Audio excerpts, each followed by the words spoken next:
लोगों के अंदर इतना क्यों, मतलब अगर कहा जाए कि जब हम भी सुनते हैं कि लोग कहते हैं कि हाँ ये क्रिश्चियन है, ये कन्वर्टेड है, ये सवाल अक्सर उठते हैं, तो इतने सवाल क्यों उठते हैं? ब्रेन वॉश का हमेशा मुद्दा क्यों सामने लाया जाता है? अक्सर वीडियोस भी सामने आती जिसमें कई तरीके की चीजें सामने आती हैं, तो कहीं ना कहीं कुछ लोग ऐसी हरकत करते हैं तो सब बदनाम हो जाते हैं, ऐसा कुछ? ऐसा ही है चक्कर के। आपने कभी सुना है किसी क्रिश्चियन बंदे को ये बोलते हुए कि यहाँ मतलब कि और धर्म में भी लोग जाते हैं ना, चाहे कहीं भी चले जाए ना, मैं पर्टिकुलर नाम नहीं लेना चाहता, वैसे देखा जाए अगर कई लोग गोरे लोग है ना सिखों में आ जाते हैं, हिंदू में आ जाते हैं, हर तरह का अपना अपना सिस्टम है, अपने अपने प्रोटोकॉल्स है ना, अपनी अपनी एक्सरसाइज है, हर किसी को करने का अधिकार है।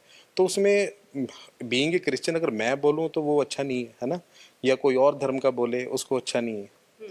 तो इसी तरह हमें भी अपनी प्रैक्टिस करने का, हमें भी अपने प्रोटोकॉल में रहने का, जो बाइबल ये जो लॉ है हमारा है ना, हमें जो ये अलाउ करता है कि कैसे आपको रहना है, परमेश्वर के साथ कैसे रहना है, उसकी आज्ञाओं का कैसे पालन करना है, तो यही बताती है बाइबल में।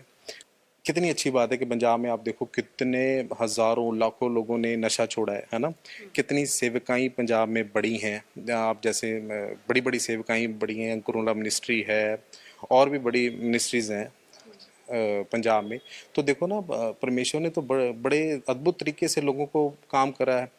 अंकुर उल्ला जी को देखो, उनकी सेवकाई 21 साल से है, तो 21 साल से उनका विरोध भी हो रहा है, उनके बारे में बातें भी की जा रही हैं, तरह तरह की बातें की जा रही हैं, वो किस तरह की चीज़ों को सामना करना पड़ा, फिर भी देखो परमेश्वर उनको ऊंचा करी जा रहा है। आज उस मिनिस्ट्री की 180 से ज़्यादा चर्चेज स्थापित हो चुकी हैं।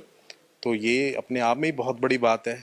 तो अगर कोई बुरा है, अगर किसी के अंदर कमी है ना, कि अगर हम उससे अलग हैं, मतलब कि अगर हमारा परमेश्वर के साथ रिश्ता नहीं है एज पर बिब्लिकल, क्योंकि बाइबल में भी जो जो लोग जिनको परमेश्वर ने ऊंचा करा है, एक समय के आने के बाद जब उन्होंने अपना रिश्ता परमेश्वर के साथ ख़त्म कर दिया, जैसे मैं आपको एक उदाहरण दूंगा, एग्जाम्पल दूंगा।